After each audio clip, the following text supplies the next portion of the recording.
Hi everyone, and welcome back to another Borkino game video. Today's video is dedicated to things I wish I knew before starting Princess Connect Redive. So let's go ahead and jump right into it. One of the first things is going into main quest, and not going into hard mode to pretty much farm gear. So what I'm talking about is, let's say for example, you need, I don't know, like some earrings or something.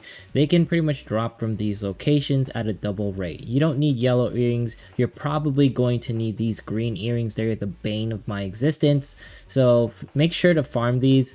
Outside of like just needing like character shards, this is probably one of the places that I ignored to farm because I thought the stamina cost wasn't worth it, and I always ended up coming back here because if I so happen to do a stage, let's just do it for funsies, I might get earrings. There's a usually, see look, I got earrings. There's a much better chance getting earrings here than spending hundreds of stamina on some random stage that never gives me an earrings. There's been so many times that happened to me, and I wish I knew this beforehand instead of wasting so much stamina on a normal stage. All right, it's just not worth like the sort of like small cost. The hard stamina cost is way worth it, so I highly recommend it every single time. All right, next thing is going to be, of course, farming your hard shards daily. I'll do a shard party like in another video, but for the most part, don't miss anything. Like Saren, like she was one of the ones I ignored for the longest time. I didn't farm her shards, and now I'm regretting it. I only have 12 because I'm a scrub and I'm a soft launcher.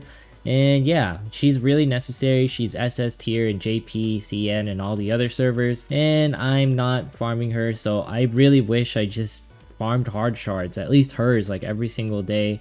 And I like I said, I'll do like more shard party in the future, but this one is just a huge mistake on my part that I wish I did before, because now I feel like I'm sort of suffering, but at the end of the day, it's going to take a while before I can form a character, right? So let's go ahead and go into the next tip and go into quest right here. You're going to go to 4-5 in particular.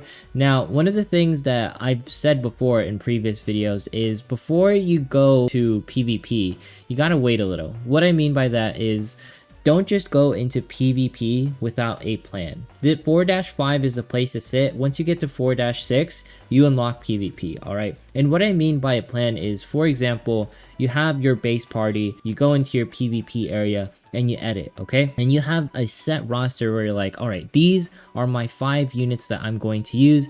These are my 5 units that I'm going to rank up as high as possible. Now, a couple of things is usually, you don't want to be rank 3 and below jumping into PvP. Ideally, you're rank 4, and this goes into like a sort of pseudo tip.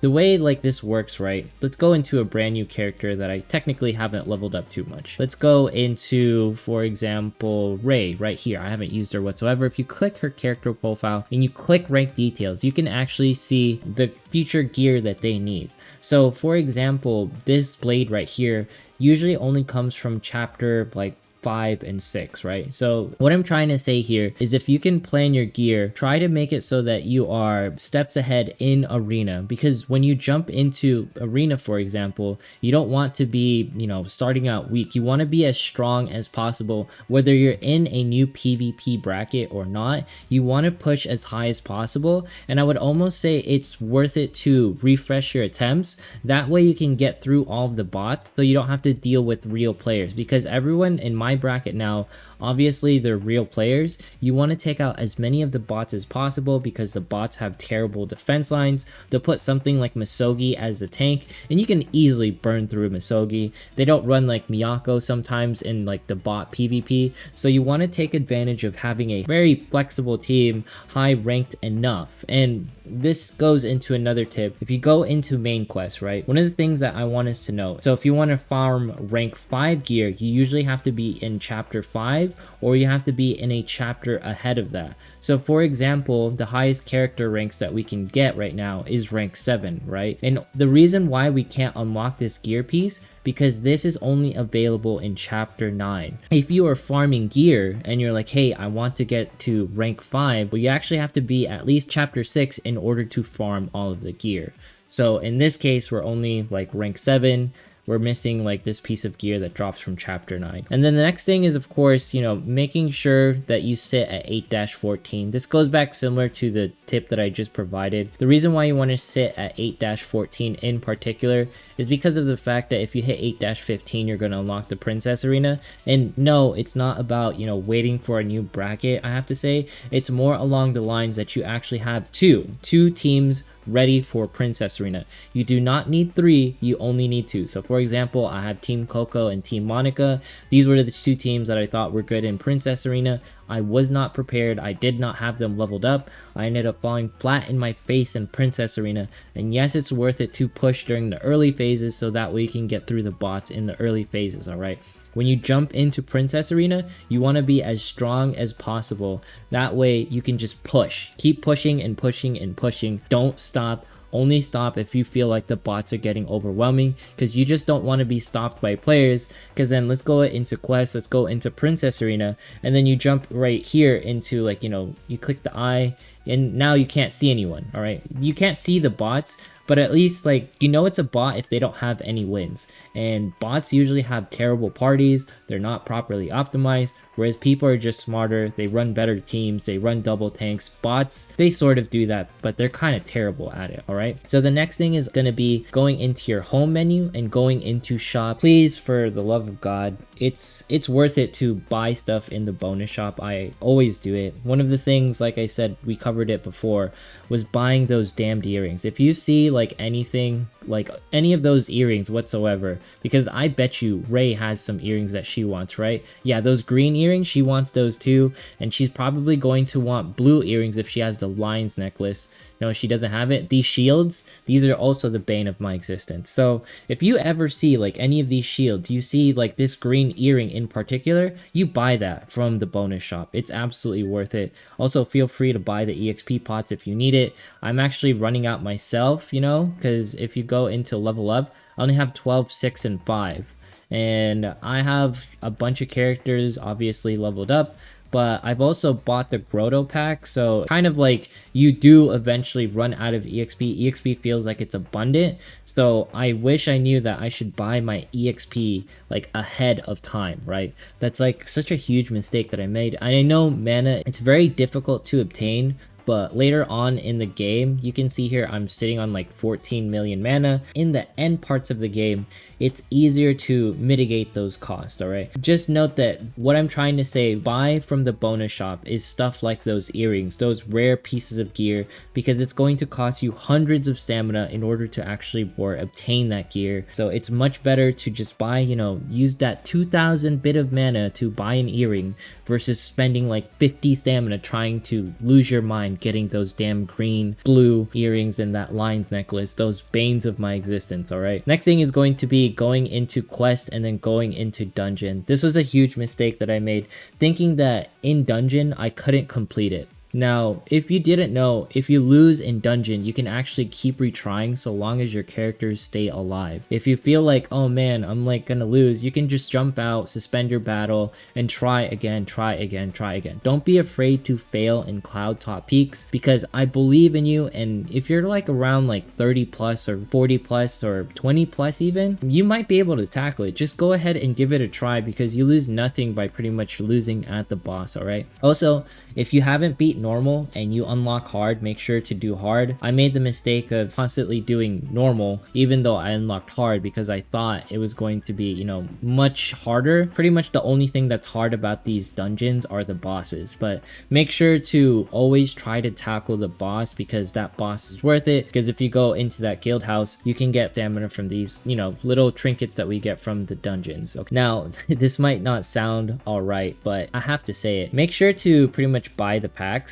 Those packs are worth it, the ones over here. If you're a spender, obviously this tip is only for spenders, but these daily jewel packs are worth it. The Grotto pack is worth it, and this 500 jewels premium pack is worth it because it does refresh every single day until January 26th. I recommend, if you're a spender, definitely go for the jump start. I don't have it anymore because I used it, it's worth it, okay? Because the chances of you getting a dupe is pretty high. Those 50 divine amulets can go pretty far, but also like 3-star characters are just so hard to get. I definitely recommend trying your best to get 3-star characters, because they are leagues ahead because of their utility. And getting a magic unit, most of all, I didn't start with one and it was pretty painful, okay? One of the things that I really wanted to cover about Princess Connect is, this is like sort of a tip, but like sort of something that I wish I knew in advance. It's taking Princess Connect very casually, because in the beginning phases, you can rush through all the content. You're like, I'm a god, like, you might get stuck at chapter 4, but once you get through the wall, you just keep progressing. But endgame Princess Connect is really just farming shards and chilling. I think FG showed it in a video, but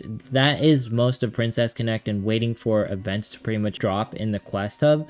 So don't make Princess Connect like a super grind, like meta fest, like you're just going crazy. This is true and true like a waifu collector. Like, look at this home screen. Like, they make you fall in love with your waifus. They want you to look at the waifus, all right? Every single screen is pretty much catered so you can enjoy the waifus, enjoy the animation, right? Even in the quest section, you get to enjoy the animation. In the guild house, you get to see your cute little waifus, and in the loading screens, you get to see like cute little things. In the gacha, they make you still look at even more animations, and in the menu, this is like still chill. Like, the way they design Princess Connect is to be very casual. It's not supposed to be an intense thing. So when people are like, man, I gotta chase Makoto and be meta and like join the best clan, yes, that's really good, and I advocate for that. But at the end of the day, this is going to be an idle game that sort of sits as a side game in tangent with your main game, all right? Take it easy with Princess Connect. Treat your waifus right. They'll reward you. They'll give you like nice juicy bond levels in like the story section, and they'll give you more stats and everything. Just don't whip them into shape and like abuse them, all right? That's all I'm trying to say. Respect your waifus. Every single waifu is S tier, no matter who it is. Next thing is going to be, and my final thing that I wish I knew, because I ignored this for quite some time, and once I finally saw it, I facepalmed so hard. So for example, I haven't 3-starred this stage, right? You can click past parties right here, and you can see the people and what characters they use to pretty much 3-star the stage, and you can just mimic them and be like, all right, I'm gonna use the exact same team with the exact same stars they have. And you can even watch it. You'd be like, all right, what'd they do? How'd they do this? Like, I believe that you got a 3-star, but I'll need to see it, you know what I mean? And these are one of the things that I was like, oh, that's how you did it. Like, obviously you timed this, or you did that, or these were the correct characters to bring. And that's one of the things that I failed to see because I was so stubborn on using my set of characters. You can just click past parties, just watch what they did. When I saw this, I was just like, what have I been doing wrong? Like, yes, they're using Makoto and Maho and 3-star Miyako, but at the same time, it's just like, when you can see like what people did and you're just like, dang, I wish I just knew this sooner. Like, I just wish, because there's some things in the game where it's just not like right in front of you. So for example, this team looks pretty doable because this Nozomi is only 3-star. I would watch this one if I want to see how they did it, because I have these exact same units and I'll probably mimic it down the road. But anyways, that is pretty much the video. Things I wish I knew before, just to round things out. It's pretty much farming hard mode, farming your hard shards, unlocking PvP and having a game plan, unlocking Princess Arena and having a game plan, unlocking the bonus shop, alright, and pretty much buying out the earrings, all the nitty bitty things that I thought that I didn't need, but I end up needing because it's worth that 2,000 mana. Ignoring dungeon and thinking that I can't beat the boss, therefore I shouldn't, try and tackle it. You should totally try the boss whenever you can. For spenders only, if you can, try to buy those packs because they're entirely worth it. The daily one, the Grotto one, and the daily deal one. And the jumpstart is fairly worth it if you are willing to pull for it. I say so. And then taking Princess Connect more casually, that's definitely something you should take a look into because it's not a serious game. It's very, very chill. And then lastly, of course, making sure to look at those stages where you're like, oh, I can see the past party and be like, that's the team they ran. For some reason, I didn't think this team could do it, but they big brained it and they were like, man, yeah, this is the team, Yui 2-star, Susan a 2-star, Yukari 2-star, Nozomi 3-star, and Pekko 2-star. Like, somehow it beat 8-5 hard because I can't do that, and I was using like some crazy units. I was like using Miyako, Makoto, Maho, and Yukari 3-star, and this is extra. They did it with ease with those units. Granted, it's Nozomi, but still, Nozomi asserting her dominance in pretty much Princess Connect. Anyways, that's it for today's video. Consider subscribing if you enjoyed it. Drop a like and leave a comment. 10K will be doing that giveaway. Thanks so much for watching, and I will see you in the next one. Have a great day.